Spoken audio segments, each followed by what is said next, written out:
ఇతర పెద్దలకు ఈనాటి సభకు ఇచ్చేసినటువంటి 50 మంది ఆహ్వానితులకు కళాభిమానులకు నా అభిమానులకు అందరికీ హృదయపూర్వక నమస్కారం. గత 13 సంవత్సరాలుగా స్వర్గీయ అల్లు రామలింగ గారి పేరున ఏర్పడైనటువంటి కళాపీఠం జాతీయ పురస్కారాలు చాలా అత్యద్భుతంగా జరుగుతూ ఆయా సమయాల్లో ఎవరైతే డిజర్వింగ్ కళాకారులు ఉంటారో వాళ్ళకందరికీ ఆ అవార్డుని అందివ్వడం జరుగుతూ వచ్చింది. ఇది చాలా చాలా సంతృప్తినిచ్చేటటువంటి కార్యక్రమంగా మా ఫ్యామిలీ మెంబర్స్ అందరం భావిస్తుంటాం. మనిషిగా పుట్టిన తర్వాత మన సంస్కారం తెలియజెప్పుకోవడానికి గీటురాయిగా 2 విషయాలు ఉన్నాయి. ఒకటి, మన మధ్య లేనటువంటి పెద్దల్ని గుర్తు చేసుకోవటం. 2, మన మధ్య ఉన్న పెద్దల్ని గౌరవించుకోవటం. ఈ రెండు కార్యక్రమాలు ఈ రోజున నా సమక్షంలో నా చేతుల మీదుగా జరగడం అనేది నాకు చాలా చాలా సంతృప్తిగా ఉంది. ఒకటి, రామలింగ గారిని అందరం మా అనుభవాలతోటి వారిని గుర్తు చేసుకోవటం, అది వారికి మనం ఇచ్చే నివాళి, గౌరవం. అలాగే పెద్దలు దాసరి నారాయణరావు గారికి ఈ జాతీయ పురస్కారం వారికి ఇచ్చే ప్రయత్నం చేయటం అన్నది అది ఒకటి చాలా చాలా సంతృప్తిగా ఉంది. అది పెద్దల్ని గౌరవించుకునేటువంటి ప్రక్రియ. వారు హాస్పిటల్లో ట్రీట్మెంట్లో ఉన్నారు.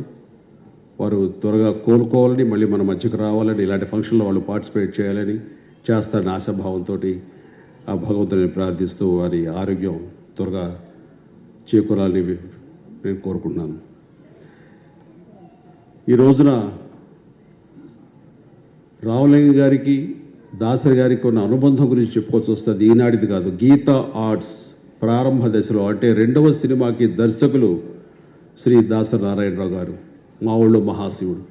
ఆ రోజు నుంచి వారి అనుబంధం కుటుంబ పరంగా కానివ్వండి, సినిమా పరంగా కానివ్వండి, అత్యంత బలీయంగా పెనవేసుకుపోతూ వచ్చింది. అల్లు రామలింగ గారి అవార్డు శ్రీ దాసరి నారాయణరావు గారికి ఇవ్వడం అనేది అది చాలా సముచితం. అది చాలా అందరికీ సంతృప్తించేటువంటి గొప్ప విషయం. ఆయన గీతా ఆర్ట్స్ ఈ రోజుకి ఇంత అద్భుతంగా వెళుతుంది.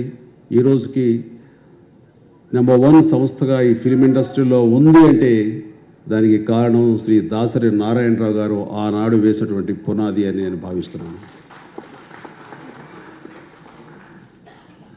ఇక నేను నాటకాలు చూడటం అనేది ఎప్పుడూ జరగలేదు. నిజంగా నాకు అవకాశం రాలేదు. నాటికలు కొన్ని చూశాను. కొన్ని కళా పరిషత్తు, నేను వెస్ట్ గోదావరి నర్సాపురం దగ్గర బీకాం చదువుతున్నప్పుడు కొన్ని కళా పరిషత్తులో సాంఘిక నాటకాలు చూశాను. అయితే ఈ రకమైన పౌరాణిక నాటకం, హిస్టారికల్ నాటకం ఇలా చూడటం అనేది నాకు ఇదే ఫస్ట్ ప్రప్రథమం. ఇది చాలా మంచి ఎక్స్పీరియన్స్. ఈ రోజున గుమ్మడి గోపాలకృష్ణ గారు శ్రీనాథుడిలాగా ఆయన నటించి మెప్పించిన తీరు నిజంగా మనందరం ఆయన అభినందించాలి. అది 2 గంటల పాటు కట్టిపడేసింది. ఆ వెనకాల అంటే నాటకాలు అంతరించిపోతున్నాయి, నాటకాలకి ఆదరణ కరువైపోతుంది అన్నటువంటి సమయంలో ఇంతమంది యూత్ మీరందరూ రెస్పాండ్ అయిన విధానం కానీ, మధ్యలో క్లాప్స్ కొట్టి విజిల్స్ కొట్టి విధానం చూస్తుంటే అది మనం ప్రజెంట్ చేయలేక, దాన్ని ప్రజల ముందుకు తీసుకెళ్ళలేక, ప్రేక్షకులు ఎప్పుడూ దాన్ని రిసీవ్ చేసుకోవడం రెడీగానే ఉంటారు, కానీ తీసుకువెళ్ళేటువంటి సంధానకర్తలు లేక అన్న భావం నాకు ఈరోజు కలిగింది. అలాంటి ప్రయత్నం ఈ రోజున ఈ అల్లు రామలింగ గారి కళాపీఠం ఈ రోజు నుంచి అల్లు అకాడమీ ఆఫ్ ఆర్ట్స్గా మారినటువంటి ఈ సందర్భంలో అది ఇక్కడ ప్రదర్శించటం, ఇంతమంది యొక్క అభిమానాన్ని చూరగొనటం, ఇది నిజంగా చాలా చాలా బాగుంది. ఎందుకంటే రామలింగ గారి మూలాలకు వెళ్తే కనుక ఆయన నాటకాల నుంచి వచ్చారు, ప్రజానాట్య మండలి నాటకాల నుంచి. ఆయన నాటకాల్లో అంటే ఆయనకి అమితమైన ప్రేమ, నటన అంటే అంతకు మించి. అందుకని ఆయనకు అంత ప్రేమైనటువంటి నాటకాలకి మన వంతు సహాయం చేయాలని ఈ రోజున అల్లు అరవింద్ గారు ఈ అల్లు ఆర్ట్స్ అకాడమీ ఆఫ్ ఆర్ట్స్ని పెట్టి దానికి చైర్మన్ బాధ్యత నాకు అప్పచెప్పారు. వారి యొక్క సంకల్పం అది నిజంగా మనం అందరం అభినందించాల్సింది. ఎందుకంటే ఇక్కడ మరో వ్యక్తి ఉన్నారు, పరుచూరి వెంకటేశ్వరరావు గారు. ఆయన కూడా నాటకాలంటే మహామక్కువ. ఆయన కూడా నాటక రచయితగా నాటకాల నుంచి వచ్చేటువంటి వ్యక్తి.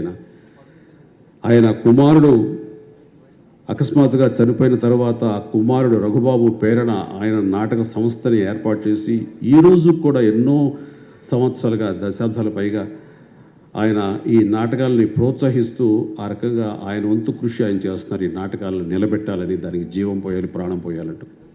అదే పందాలో ఈ రోజున అల్లు అరవింద్ గారు ఈ అల్లు అకాడమీ ఆఫ్ ఆర్ట్స్ని స్థాపించి ఆయన నాటకాలకు ఇతోతికంగా సేవను అందిస్తూ ఆ రకంగా రామలింగ గారికి ఘన నివాళి అర్పించాలని చేసిన ప్రయత్నం నిజంగా అది ప్రతి ఒక్కరూ అభినందించాల్సింది. ఈ కళాకారులు ప్రతి ఒక్కరు కూడాను అది ఆనందించే విషయం. ఇది ఈ రోజున ఈ నాటకం ఇక్కడ శ్రీనాథ కవి సార్వభౌమ నాటకం చాలా చక్కగా ప్రదర్శించారు. అత్యాధునిక సాంకేతికాన్ని వాళ్ళు అడాప్ట్ చేసుకుంటూ వెనకాల ఎల్ఈడి స్క్రీన్లో బ్యాక్ ప్రొజెక్షన్లో వాళ్ళు ఆయా సెట్లు వేస్తూ చాలా కన్నుల పండుగగా చాలా చాలా చాలా బాగా చేస్తారు. నిజంగా ఇందాక కాసు ప్రసాద్ గారు చెప్తుంటే నాకు అనిపించింది, అనర్గళంగా ఇన్ని పద్యాలు ఇంత 2 గంటల పాటు ఎలా గుర్తుంచుకు ఎలా చేస్తారు. మనం ఏముంది 5 నిమిషాలు ఏదో ఒక డైలాగ్ చెప్తాం, మళ్ళీ కట్టు, మళ్ళీ రెండో డైలాగ్ మళ్ళీ నేర్పుతారు. ఇది వాళ్ళు మామూలు కళాకారులు కాదు, ఒక అకుంఠిత దీక్షతో ఉన్నటువంటి కళాకారులు, ఒక కమిట్మెంట్ ఉన్న కళాకారులు, నటనే ప్రాణంగా ఉన్నటువంటి కళాకారులు. నిజంగా అలాంటి కళాకారులతో పోల్చుకుంటే మేము ఎంత అని అనిపిస్తుంటుంది. ఈరోజు నాకు అదే ఫీలింగ్ కలిగింది. నాకు అలాంటి గుమ్మడి గోపాలకృష్ణ గారు, ఆ ఇతర నటీనటులు అందరూ కూడాను వారికి సన్మానించుకుంటుంటే అన్నది నాకు చాలా చాలా సంతృప్తి ఇచ్చేటువంటి అంశం. వారు నా అభిమానులు అంటూ ఈ రోజున ఇక్కడ రావటం అంటే కనుక నేను చాలా చాలా గర్వపడుతున్నాను, చాలా ఆనందపడుతున్నాను. వారికి ఈ సభాముఖంగా గుమ్మడి గోపాలకృష్ణ గారికి, ఆ నాటకంలో ఉన్నటువంటి సాంకేతిక బృందానికి, అలాగే నటీనటులకు పనిచేసిన ప్రతి ఒక్కరికి మా అల్లు అకాడమీ ఆఫ్ ఆర్ట్స్ తరఫున నా హృదయపూర్వక అభినందనలు తెలియజేస్తున్నాను. Thank you very much. నాకు ఈ అవకాశం ఇచ్చినందుకు మరొకసారి సారిపల్లి కొండలరావు గారికి, వారి మిగతా అందుకు నా ధన్యవాదాలు తెలియజేస్తాను. Thank you. నమస్తే, నేను మీ Sai Dharam Tej. For interesting news and on videos please subscribe to IG Telugu.